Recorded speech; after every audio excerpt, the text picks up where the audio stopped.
You know the feeling. You step into any gym and you're just surrounded by advice. You got the guy telling you about his post-workout protein shake, the old-school lifter swearing by certain exercises. It's this whole mix of bro science, tradition, and maybe a little bit of real science all clashing together. So how do you sort through it all? What's actually real and what's just, well, a rumor? And really, that's the bottom line, isn't it? The routine you're following, the supplements you're taking, are they actually based on solid evidence? Or are we all just kind of following along with fitness folklore that's been passed down for years? Well, it turns out some researchers in Austria got tired of the guesswork too. They decided to put it all to the test and actually get to the bottom of it. They wanted to scientifically measure the gap between what the research says and what people on the gym floor actually do. So here's what they did, and it was pretty clever. They went out and surveyed over 700 regular gym members, people just like us. They gave them a list of 14 really common beliefs about working out and asked a simple question for each one. Is this a myth or is it a scientific truth? The whole point was to finally put a real number on this knowledge gap we all suspect is there. Okay, and this is where it gets really fun. We're going to take 3 of the most interesting questions from their study and turn this into a little quiz for you. So get ready and let's see how your own fitness knowledge stacks up. All right, first one up, I guarantee you've heard this a million times. The second someone grabs their calf in pain, you hear, "Oh, you need more magnesium," or "You should eat a banana." It's classic gym wisdom. So, what do you think? Lock in your answer. Is this solid advice that's actually backed by science, or is it just one of those things we've all been repeating without ever really checking the facts? And the answer is, it's a myth, a total myth. The science on this is pretty clear. There's just no strong evidence that taking magnesium stops you from getting those awful exercise-induced cramps.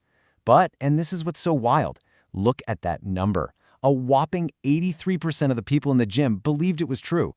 That is a massive disconnect right off the bat. Okay, let's go to question number 2. And this one is like the holy grail of bro science, the famous anabolic window. The idea that you have to chug a protein shake within like 30 minutes of your workout or the whole thing was a complete waste of time. We've all seen people rushing from their last set to their shaker bottle. But is it real? Is timing really everything? What's the verdict? Myth or truth? Yep, it's another myth. Now don't get me wrong, protein is absolutely crucial. But what the research shows again and again is that your total protein intake over the entire day is what really moves the needle for muscle growth.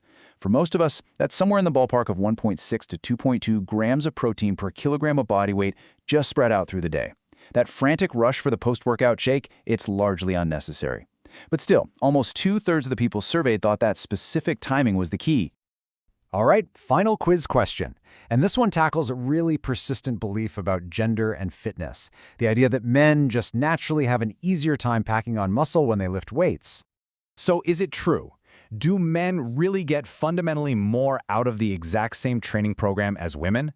What does the actual hard evidence have to say about this?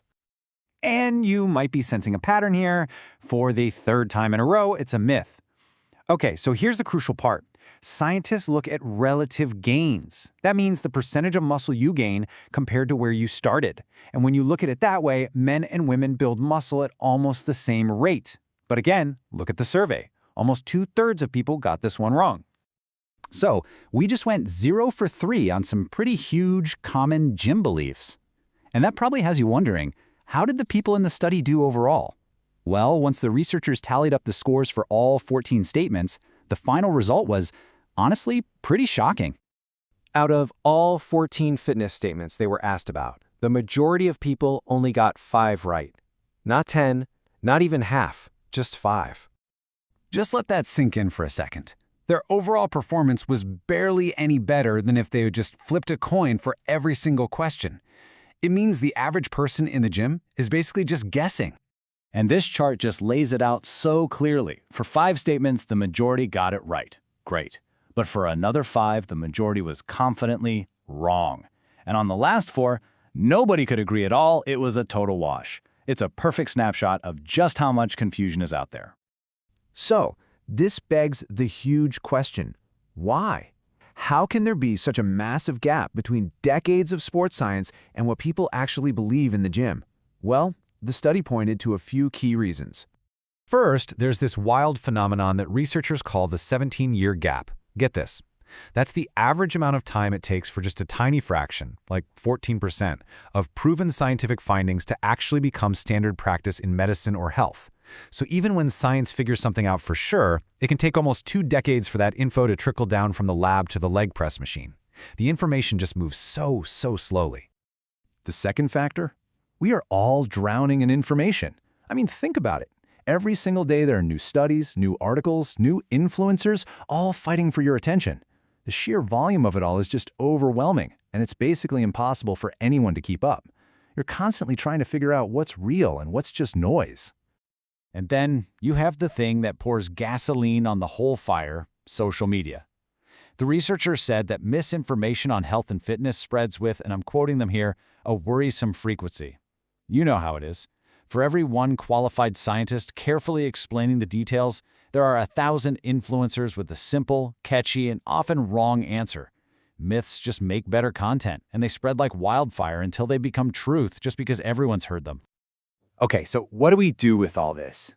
Look, the point isn't to go out and memorize a bunch of scientific papers. It's about building a better filter. It's about learning how to train smarter, not just harder, by basing what you do on what we actually know works. So here's the game plan. First, just be curious. The next time you hear a piece of gym wisdom, don't just nod along. Ask, where does that actually come from? Try to prioritize information that's backed by research, not just by tradition. The goal isn't to become an expert overnight. It's just about building a better filter for all the information coming your way. And that really just leaves us with one final thought to take with you. Based on all of this, what's one long-held belief, one piece of gym truth that you've always followed, that you'll maybe start to question the next time you train? Because that right there, that's where the journey to getting smarter about getting stronger really begins.